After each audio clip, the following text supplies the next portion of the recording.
everyone, welcome to the channel YK Star Chemistry.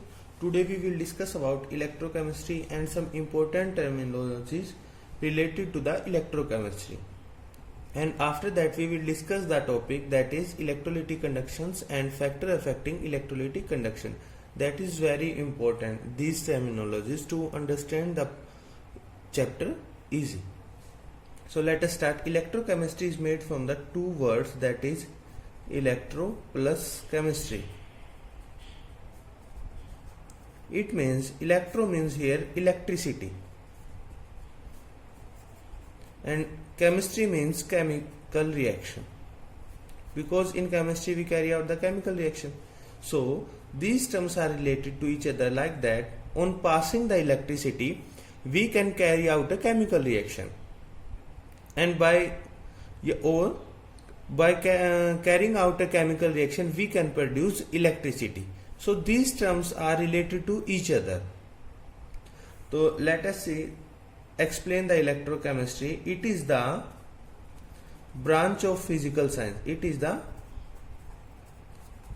branch of physical science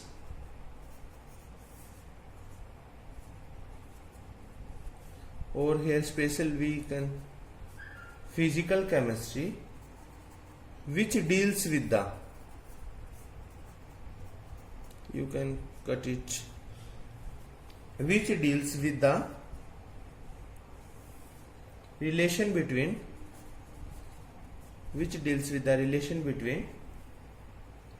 electrical energy and chemical energy.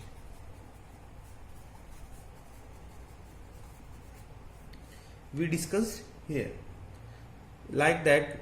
In the batteries or cell, chemical reactions are carried out. Small batteries or cell which are used in watches, chemical reactions are carried out and electricity is produced, which is used to carry out many processes. So this is the electrochemistry. Or in LED cells, in inverter, also the example of the reactions or carried out, and electricity is passed and chemical reactions are carried out. So now we discuss about significance. What is the significance of electrochemistry? Reactions carried out electrochemically are energy efficient,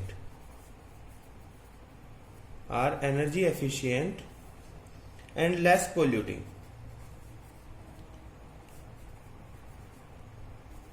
Means those reactions we carry out electrochemically produce sufficient amount of energy from less substance and less polluting to the environment. These are environment friendly, we can say, or we can call them eco-friendly reactions.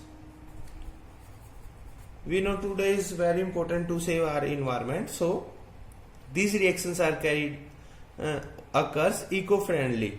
So these are very helpful for us. Now we will discuss some important terms. The terms are, first we will discuss about conductors. What is conductors? Conductors you studied in the previous class also. What is conductors? So the substances which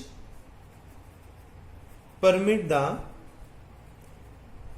electrical current,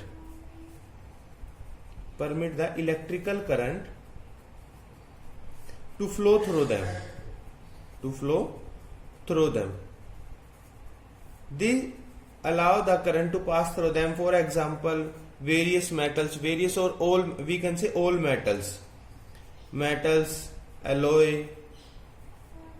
These are the example of conductors, because for example the iron, when iron is touched with an electrical wire, it flows the current from it, and sometimes you have seen that shock is faced by some person.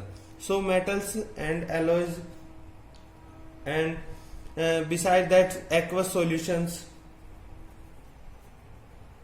So these are some examples from which electricity can be passed or flow through them easily. So now we will discuss types of conductors. So mainly conductors are of two types. Two types are metallic conductor, or they are also called as electronic conductor. Electronic. And the second is electrolytic conductor. Electrolytic conductor or ionic conductor.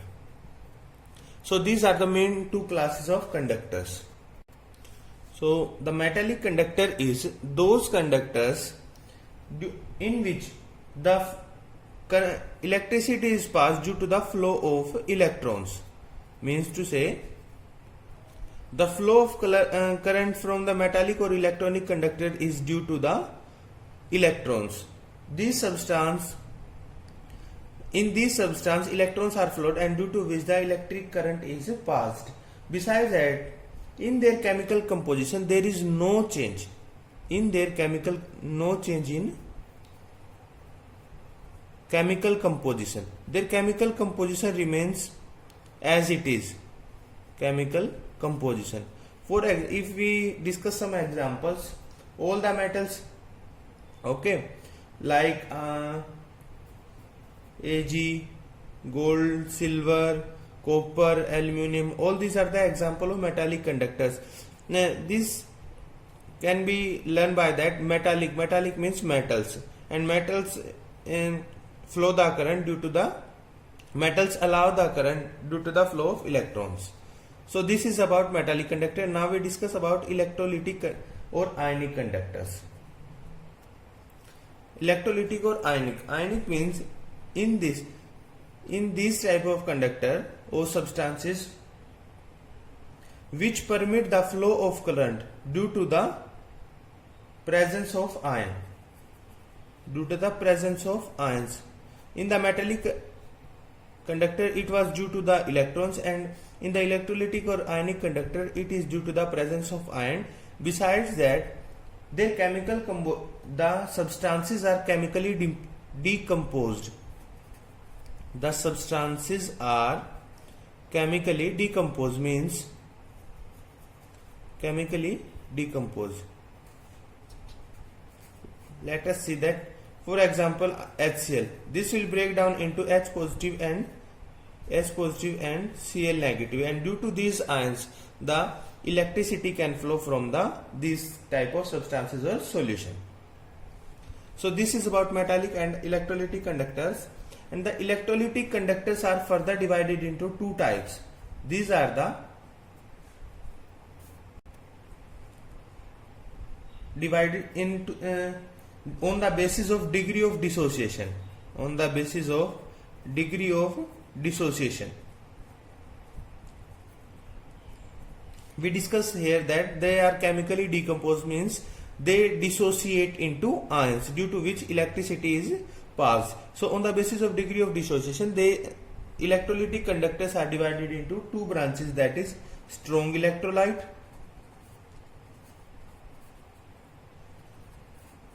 and weak electrolyte.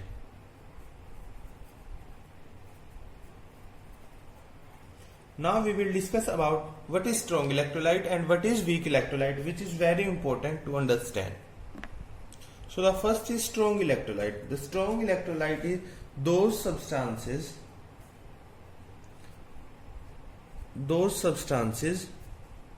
which are completely ionized,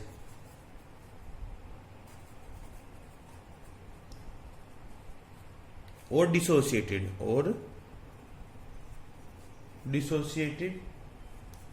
in their solutions or in molten state. Means in a beaker we have some solution of, for example, HCl. If this HCl is completely ionized into H positive and Cl negative, then it will be called as strong electrolyte. For example, if there is just for the sake of understanding, we take 100 grams or 100 ions. Sorry, 100 ions of HCl are here. If these after dissociation 100 H positive ion and 100 chloride ions are present, then it will be completely ionized. This is 100 or nearly 95.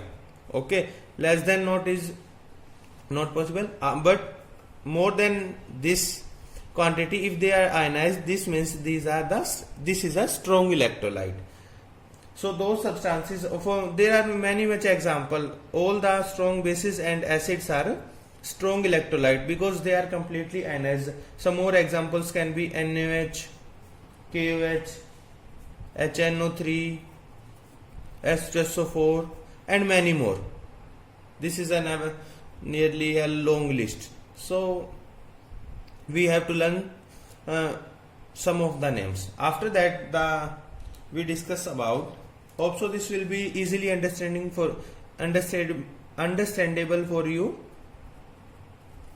weak electrolyte. Now you can think about what is weak electrolyte. Means those substances which are not completely ionized. Not completely ionized. These are dissociated in a small extent. Dissociated in very small extent. Examples are, if we discuss some examples, acetic acid, CH3COH, NH4OH, etc. These are some examples of weak electrolyte.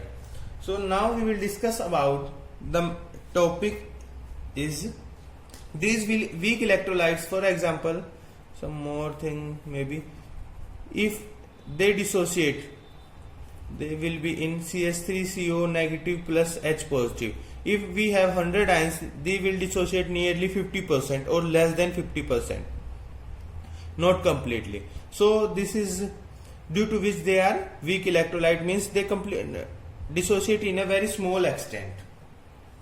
So now we will discuss about electrolytic conduction. What is the term electrolytic conduction and the factors affecting electrolytic conduction? This is related to the weak and strong electrolytes. If there is cation and anions, cations and anions are present in a solution, and anions are present in a solution, and on passing the electricity, these cation and anions moves towards the opposite charged electrode. Means cation positive charge, so it will move towards the negatively charged electrode, and this anions will move towards the positively charged electrode, and there they first lose their charge, and after losing they will liberated or deposited on the concerned electrode. Means when we pass electrolytic conduction, means when electricity is passed, there will be a conduction. They will move towards the respective electrodes, that is a positively charged to the ions, and then liberated or deposited on these electrodes. This is the electrolytic conduction. So the definition is the movement of ions. The movement of ions of electrolyte towards the oppositely charged electrodes. Towards the positively charged electrodes is called electrolytic conduction.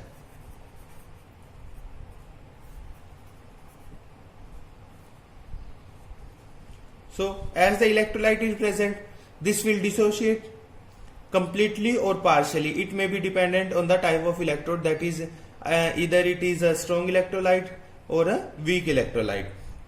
So when first they dissociate, and they will move, when electricity is passed, they will move towards the positively charged electrodes. This is called electrolytic conduction. The movement of ions of electrolyte towards the positively charged electrodes is called electrolytic conduction.